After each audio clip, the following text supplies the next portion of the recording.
Shalom,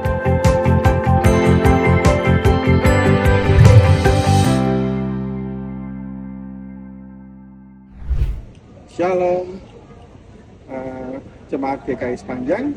Kita ketemu di Ngopeni Iman. Kali ini saya membawakan dengan bacaan Alkitab dari Roma 4 ayat 1 sampai 5, dilanjutkan 13 sampai 17 dengan tema Hanya Karena Allah.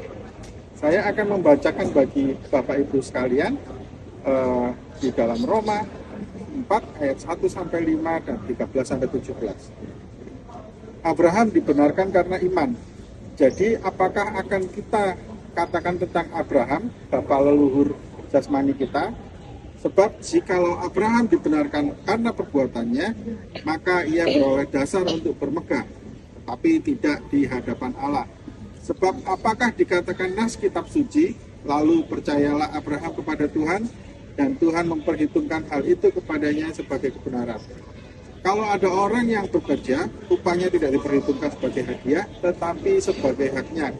Tetapi kalau ada orang yang tidak bekerja, namun percaya kepada Dia yang membenarkan orang durhaka, imannya diperhitungkan menjadi kebenaran. Kita lanjutkan 13-17.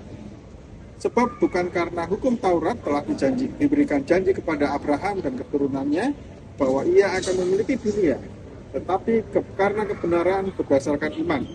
Sebab jika mereka yang mengharapkan dari hukum Taurat menerima bagian yang dijanjikan Allah, maka sia-sialah iman dan batalah janji itu. Karena hukum Taurat membangkitkan murka, tetapi di mana tidak ada hukum Taurat, di situ tidak ada juga pelanggaran.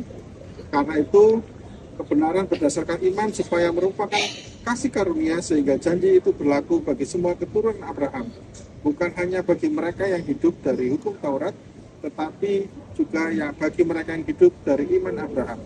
Sebab Abraham adalah bapa kita semua. Seperti ada tertulis, engkau telah kutetapkan menjadi bapa banyak bangsa di hadapan Allah yang kepadanya ia percaya, yaitu Allah menghidupkan orang mati dan yang menjadikan dengan firman-Nya apa yang tidak ada menjadi ada. Apa yang baik belum tentu benar. Banyak orang berlomba-lomba untuk mencari kebaikan, berbuat kebaikan, tapi itu belum tentu benar. Nats yang kita baca kali ini menjelaskan bagaimana jemaat mula-mula memulai hidupnya di kota Roma. Kita tahu bahwa Roma waktu itu adalah pusat kebudayaan. Roma waktu itu tempatnya kaisar, sehingga sebagai budaya Roma, hal-hal memegahkan diri, hal-hal kepintaran, hal-hal kebudayaan itu sangat-sangat dimegahkan dan diagungkan di sana. Karena itu wajar ketika jemaat mula-mula seringkali mereka memegahkan diri, menyombongkan diri untuk melakukan perbuatan baik. Tapi apakah itu yang diminta? Rasul Paulus dalam tulisannya di Roma, dia memberikan nats kepada jemaat di Roma bahwa hendaklah hidup seperti Abraham. Abraham itu kaya raya. Waktu berangkat dari Ur-Kasdim, dia membawa harta, benda, dan ternaknya yang sangat banyak. Tapi Abraham tetap memperhitungkan iman di atas kebenaran. Karena Abraham menggantungkan imannya kepada Tuhan, sehingga dia berangkat sesuai dengan kehendak Tuhan. Abraham terkenal bukan semata-mata karena usahanya, tetapi karena panggilan Allah. Ayat 3, ia diperhitungkan oleh Allah karena kepercayaan dan ketaatan.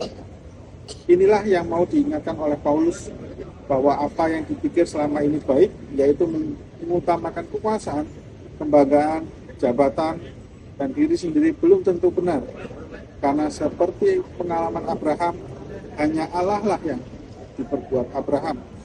Dan apabila Abraham menggantungkan kepada iman kepada Allah, maka akan berhasil. Mari kita sama-sama merenungkan dalam hati kita, apakah keberhasilan yang pernah kita dapatkan? Apakah kita pernah mengakui diri, sombong atau memamerkan diri karena kitalah atau Anda atau kami, saya, membuat segala sesuatu berhasil? Mas Firmanda, pendeta Firmanda, pernah dalam khotbahnya bilang bahwa do the best, God the rest. Apakah itu hal yang terbaik? maka libatkanlah Tuhan, maka sertakan Tuhan bahwa Tuhan menaungi kita mulai dari kita sebelum melakukan pekerjaan hingga mengakhirinya. Amin.